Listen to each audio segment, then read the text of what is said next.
When I play tennis, I get worked up really easily over like one missed point or just losing a match. I used to low-key like hit myself with my racket, which you should never do. Don't do that. I don't do that anymore, and you shouldn't do that anymore because it's a bad idea, and I'm not saying you should do it. It's just an example of how bad my behavior used to be. And the other day I was playing tennis. I got really pissed off over, I think I like just missed a point or something. I like whipped around all dramatically, and after I turned around, I saw all of the trees behind me and behind the courts, or I guess now it was in front of me, but you get my point. And my heart like instantly calmed down. I listened to the birds chirping and saw the clouds floating by. The sun was shining and a bunch of my friends were around me playing tennis with me. And I realized that that was the whole point. The point was not me missing the shot and losing the point. That's the wrong point. The point is this, just existing, being with your friends and in nature and having fun. To a bunny that might have been watching my match, I was just hitting a ball repeatedly. The bounds, the white lines don't actually mean anything. The bounds don't exist. They're just created by our minds. They're literally lines. They don't actually mean anything. We attribute the meaning to them. Same thing with the score. It doesn't actually exist. It's made by our minds. Honestly, this whole sport is just a bunch of people pretending. So why am I getting so worked up about it when there's this whole beautiful world around me? That is basically the premise of this video. The life that you are worried about, one, is not real, and two, is distracting you from your real life. In my junior year, my philosophy teacher gave me a quote to live. He does this with all of his students, and my quote was, "I am not afraid that I shall exaggerate the value and significance of life, but that I shall not be up to the occasion which it is.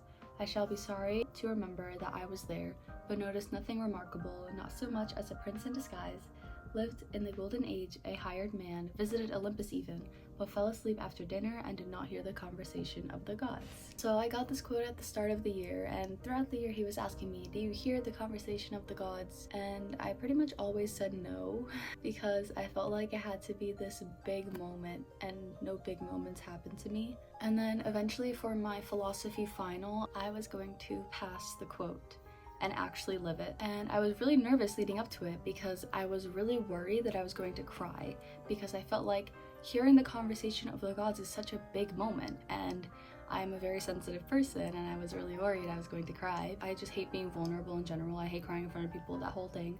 So I was really worried. I almost even tried to change it, but he was so disappointed in me not wanting to pass my quote that I was like, you know what, okay, I have to do it. Essentially, the way that I passed my quote was not by crying. Although I did tear up a few times, I didn't cry. One of my friends walked into the room in the middle of me trying to pass my quote. They just start talking to me, cracking jokes and everything, and I laughed at what they were saying. And that was when he was like, you passed your quote. That was when you heard the conversation of the gods. What the flip? That's so philosophical. That is what living means. Not taking everything so seriously, not getting worked up over things that aren't real, just listening to the birds, looking at the trees, and laughing. You don't want to die and realize that you didn't live your own life. You don't want to realize that you climbed Mount Olympus and didn't hear the conversation of the gods because you freaking fell asleep. You do not want to miss your own life. Don't worry about exaggerating this beauty or overemphasizing its value. One, it's impossible to do that because life is priceless. Two, it's better than undervaluing your life, which most people are doing every single day. And it's better than selling your life to someone else. Take control over your own life and cherish all of the beauty around you. I'm not saying to give up on worldly things, although some people can. That is not me, and that is probably not you.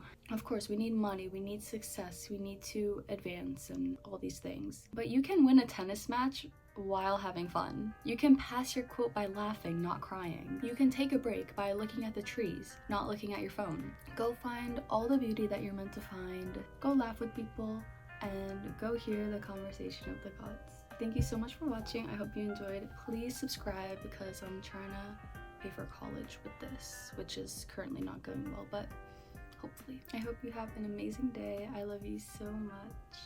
Bye!